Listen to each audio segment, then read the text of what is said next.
बदचलन स्त्रियां की चार बातें। जी हाँ दोस्तों, इस कहानी के माध्यम से समझने का प्रयास करेंगे कि आखिर वो कौन सी औरत है जो कि बदचलन होती है और अपने जाल में किसी भी पुरुष को फंसा सकती है और उन्हें अंत में धोखा दे सकती है। तो दोस्तों, इस कहानी को हो सके तो आप लोग पूरा सुनिएगा मेरे दोस्त। इस कहानी में बहुत ही ज्ञान की बातें सीखने को आपको मिलेगी, इसलिए कहानी के अंत तक बने रहे। चलिए दोस्तों, आपका बिना टाइम गंवाए कहानी को शुरू करते हैं। एक गांव में 3 मित्र रहते थे। तीनों में एक किसान का बेटा था, एक मंत्री का बेटा था और एक राजा का बेटा था।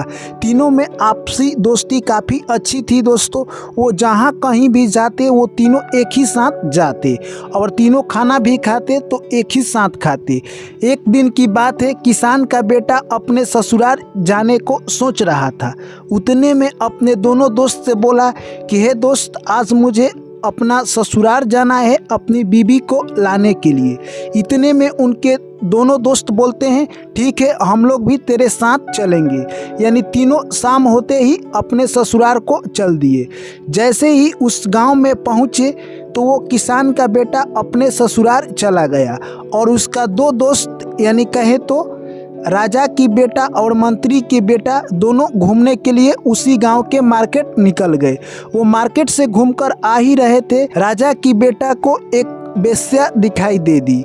बेश्या इतनी सुंदर थी जिसे देखकर राजा का बेटा काफ़ी उसके ओर आकर्षित हो गया और मंत्री के बेटा से बोलने लगा कि तुम जाओ घर, आज मैं नहीं जाऊंगा, आज मैं इसी के घर रहूंगा।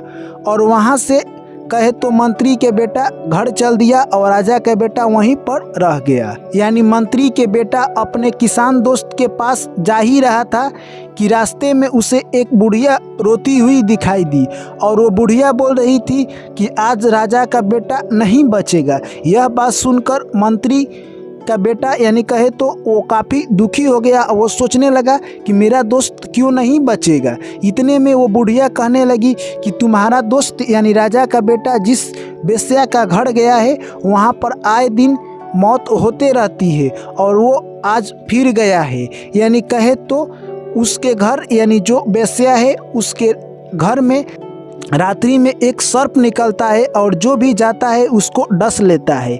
यानी कहे तो उसके घर जो भी जाता है वापस नहीं आता है। यह बात सुनकर मंत्री का बेटा काफ़ी क्रोधित हो गया और वो सोचने लगा कि मैं अपने दोस्त को ऐसे जान गंवाने नहीं दूंगा।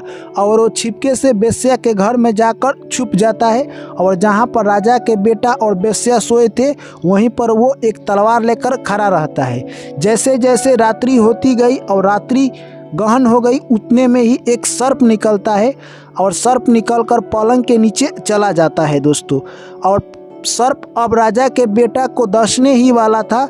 उतने ही देर में मंत्री के बेटा तलवार निकालकर सर्प की कई टुकड़ा कर देता है और सर्प को एक चटाई के नीचे रखकर वहां से चल देता है। दोस्तों, वो जा ही रहा था कि उस अंधेरी रात्रि में एक खूबसूरत लड़की कहीं तेजी से जा रही थी। यह देखकर मंत्री के लड़के को रहा नहीं गया और वो सोचने लगा कि यह लड़की इतनी रात में कहाँ इतनी तेजी से जा रही है। वो लड़की औरत थी, उसका पीछा मंत्री का लड़का करने लगा। वो औरत बहुत तेजी से जाती हुई एक झोपड़ी के पास गई और अपने आशिक से मिलकर वो बात करने लगी। वो उससे कहने लगी कि आने में मुझे थोड़ा सा देरी हो गया।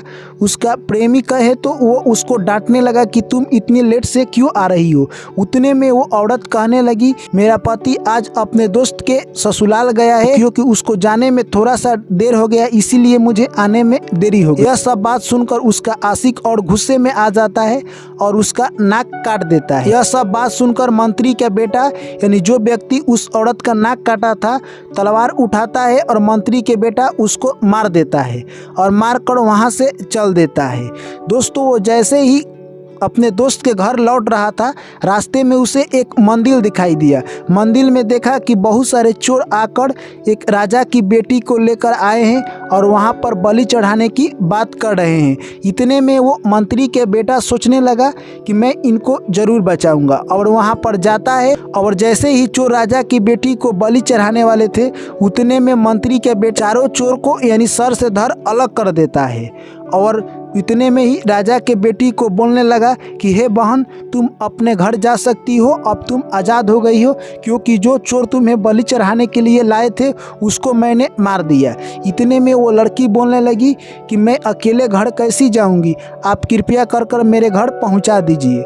वो लड़का उस लड़की को लेकर राजा के घर जाता है और जिस तरफ से चोर उस लड़की को लेकर भागे थे उसी तरफ से उसके घर में प्रवेश कर जाता है। इतने में लड़की जब अपने घर में घुसती है तो वो लड़के को अपने प्यार जाल में फंसाने की कोशिश करने लगती है और कुछ गंदे गंदे इशारे करने लगती है। यह सब देखकर मंत्री का लड़का बोलता है, मैंने तुम्हें अपना बहन मान लिया है और तुम क्या ये नर्क वाली काम कर रही हो और मुझे भी करने पर मजबूर कर रही हो। इतने में वो लड़की जोर से चिल्लाने लगती है और उसके राज दरबार के सारे सिपाही जाग जाते हैं और लड़का भागने का कोशिश करता है, उसको पकड़ लिया जाता है। यानी कहे तो दोस्तों मंत्री के लड़का को पकड़ लिया गया और सुबह का इंतजार होने लगा। इतने में दोस्तों उधर यानी जो औरत भागी हुई थी जिसका नाक कटा हुआ था वो अपने घर जाती है और अपने पति पर अंजाम लगा देती है कि मेरे पति मेरे नाक काट लिए हैं दोस्तों। और वहाँ जो कि बेस्या का घर राजा का लड़का गया था उस पर इल्जाम लग जाता है कि बेस्या को यही रात में मारा है दोस्तों। तीनों सुबह में राजा के दरबार में उपस्थित होते हैं और तीनों दोस्त एक दूसरे को देखकर काफ़ी अचंभित थे दोस्तों कि हम लोग तीनों एक साथ कैसे गुनाह कर सकते हैं। दोस्तों जब राजा ने सबसे पहले कहे तो यानी पूछा किसान के लड़के से कि तुम अपने पत्नी की नाक क्यों काटे, उसके पास कोई जवाब नहीं था और उसको दोषी यानी करार दे दिया गया। उसके बाद फिर पूछे अपने लड़के यानी राजकुमार से कि तुम ऐसे गलती क्यों किए, उसके पास भी कोई जवाब नहीं था, वो भी चुपचाप रहा, उसको भी दोषी दे दिया गया। इसके बाद आया कहे तो मंत्री की लड़का के बारी। उतने में राजा पूछते हैं कि तुम ऐसा क्यों किए कि तुम मेरे लड़की के साथ ये सब गलत काम क्यों किए। इतने में मंत्री का लड़का कहने लगा कि राजा साहब, हर किसी कहानी के पीछे कुछ न कुछ सच्चाई होता है, आप मेरी कहानी सुनने का प्रयास कीजिए। इतने में मंत्री का लड़का कहने लगा कि हम लोग तीनों दोस्त अपने किसान दोस्त के ससुराल गए थे और जैसे ही वहाँ पर गए तो वो अपने घर चला गया और हम लोग मार्केट घूमने के लिए गए और आपका लड़का यानी कहे तो हमारा दोस्त एक बेस्या के घर चला गया और वो घर चला गया और मैं अपने दोस्त के घर जा ही रहा था तो एक बूढ़ी औरत मिली और वो मुझे बताने लगी कि आपका दोस्त राजा का लड़का आज लौटकर घर नहीं जाएगा, उसकी मौत हो जाएगी। वो कहने लगी कि वहाँ पर एक सर्प निकलता है और जो आता है उसे डस लेता है।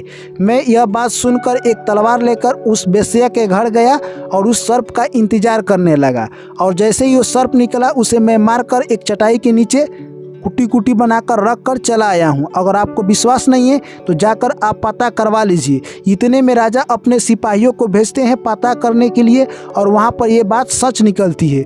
राजा कहते हैं कि इसका मतलब है कि यानी राजकुमार का कोई दोष नहीं है, यानी राजकुमार को निर्दोष घोषित कर दिया गया। उसके बाद फिर वो मंत्री का लड़का कहता है, जब मैं सर्प को मारकर आ ही रहा था तो मैंने देखा कि एक लड़की भागी भागी रात में बहुत तेजी से जा रही थी। मैंने उसका पीछा करना शुरू कर दिया क्योंकि मैं सोचा कि इतनी रात्रि में कौन हो सकती है और वो जाकर अपनी प्रेमी से मिली। उसका प्रेमी लेट से आने के कारण उसका नाक काट लिया और मुझसे यह सब देखा नहीं गया और मैंने तलवार उठाकर उसको मार दिया और उसको काट कर उसी मरई में मैं रख दिया हूँ। अगर आपको विश्वास नहीं है तो आप अपने मंत्रियों को भेजकर वहाँ पर दिखवा लीजिए। इस बात को सुनने के बाद राजा अपने मंत्रियों को वहाँ पर भेजते हैं और यह सब बात सच निकलती है। उसके बाद राजा कहते हैं कि किसान के भी लड़का निर्दोष है। उसके बाद बोलते हैं कि तुम अपने बारे में क्या कहना चाहते हो। मंत्री के लड़का बोला कि मैं अपना कहानी आपको सुनाता हूँ। जब मैं उस लड़की के आशिक को मारकर जा ही रहा था घर तो रास्ते में एक मंदिर दिखाई दिया। मंदिर में कुछ चोर आपके बेटी को बलि चढ़ाने की बात कर रहे थे। उतने ही देर में मैं उन मंदिर में पहुंचा और चारों चोर को वहीं पर मार दिया। अगर आपको विश्वास नहीं है तो जाकर आप दिखवा लीजिए।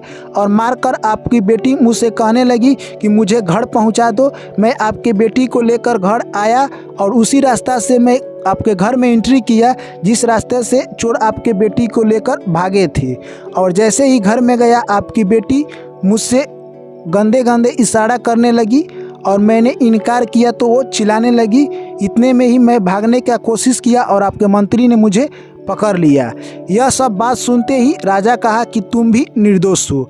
और राजा ने अपनी बेटी और उस जो बदचलन औरत थी जो कि रात्रि नाक कटवा कर आई थी, उसको दोनों को फांसी की सजा सुना दी। दोस्तों, इस कहानी का मकसद ये नहीं है कि इसमें औरतों को नीचा दिखाया गया है या उसके बारे में कुछ बुरा कहा गया है। दोस्तों, इस कहानी का सिर्फ यही मकसद है कि कुछ औरतें ऐसी होती है जो कि पुरुष को अपने जाल में फंसाकर और उसे समय आने पर धोखा दे देती है, जिस तरह से वो दोनों औरतों ने यानी तीनों पुरुष को एक साथ फंसा दिया। तो इस कहानी का सिर्फ यही मकसद है मेरे दोस्त कि ऐसे औरतों से बचकर आप लोग रहें, क्योंकि ऐसे गलत संगत में अगर आप भी पड़ते हैं तो वैसे ही जाल में आप भी फंस जाइएगा। तो दोस्तों, ये कहानी आप लोगों को कैसी लगी कमेंट करके हमें ज़रूर बताएं। वीडियो अच्छी लगी है तो वीडियो को लाइक कीजिए, दोस्तों के साथ शेयर कीजिए। चलिए दोस्तों, आप लोग से मिलते हैं फिर अगली कहानी में। तब तक के लिए सभी साथियों को मेरा प्यार भरा नमस्कार। थैंक यू, टेक केयर, जय श्री कृष्ण, राधे राधे।